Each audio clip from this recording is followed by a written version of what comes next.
Viruses. No.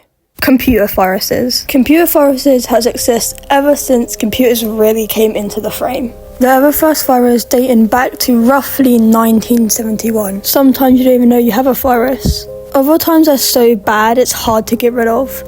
There's a bunch of viruses like ransomware, malware, trojans, literally anything you can think of. Viruses are more known for being on a computer, a PC, a laptop, but they can also be on an Android phone due to their very weak system. I'm sure you've seen at least one of these videos before, and I think it's a great example of Android viruses because most of them are just really stupid like this and do something in the background, or they just completely affect your phone. But most of these videos are fake or either done through a virtual machine, which is basically like a phone inside your phone, if that makes sense. But if the video is on iPhone, then it's fake. They're using shortcuts to make these apps appear as viruses, or it's either that or they're using a virtual machine on an Android phone, which makes it appear as an iPhone. So, can you get viruses on iPhone? It's a yes and no answer. While viruses are really uncommon on an iPhone, there are viruses that you can get from like websites for adults, if you know what I mean. But like, it's not viruses that take over your whole phone, it's like viruses that spam your mail or like change stuff in like certain apps, like your weather app, to like links. If you're like the type of person who likes to go on weird websites or like illegal websites, you might see like one of these pop-ups, but they're entirely fake. They will usually say stuff like, oh, blah blah blah, go on this website, blah blah blah, use this email. That's the actual virus. They're acting like you have a virus, but then once you try to get rid of the virus with their steps, you're getting the virus there. So basically you were virus free before, but now that you're thinking you're virus free, you're actually not.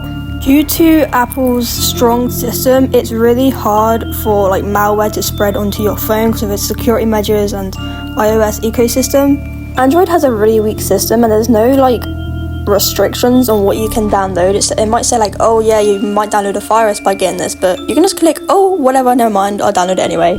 In some aspects, an Android might as well just be a mini computer. But anyways, it's really hard for an iPhone to actually get a proper virus unless you jailbreak the phone. In short words, jailbreaking is basically removing software restrictions by Apple. This means basically you go against what their restrictions and system is. You can download illegal apps, you can customize the phone in ways that Apple doesn't allow. But this is not recommended at all because this is the only way you can get a proper like virus on your iPhone, because you're taking away all those restrictions that's stopping you from getting a virus in the first place. So don't do this if you don't know what you're doing entirely. The answer to the question, can an iPhone get a virus, is a 50-50. You jailbreak your phone, you're at risk of getting a virus. You don't jailbreak your phone, but you go on sketchy websites and log into them, and then you get a bunch of spam emails basically telling you to log into this, which could possibly lead to harmful threats. You don't do any of those and be a normal iPhone user, you don't get any virus. So in conclusion, no, you cannot download a virus on an iPhone without jailbreaking, which I'm pretty sure is illegal somewhere. Thank you for coming to my TED Talk. Peace.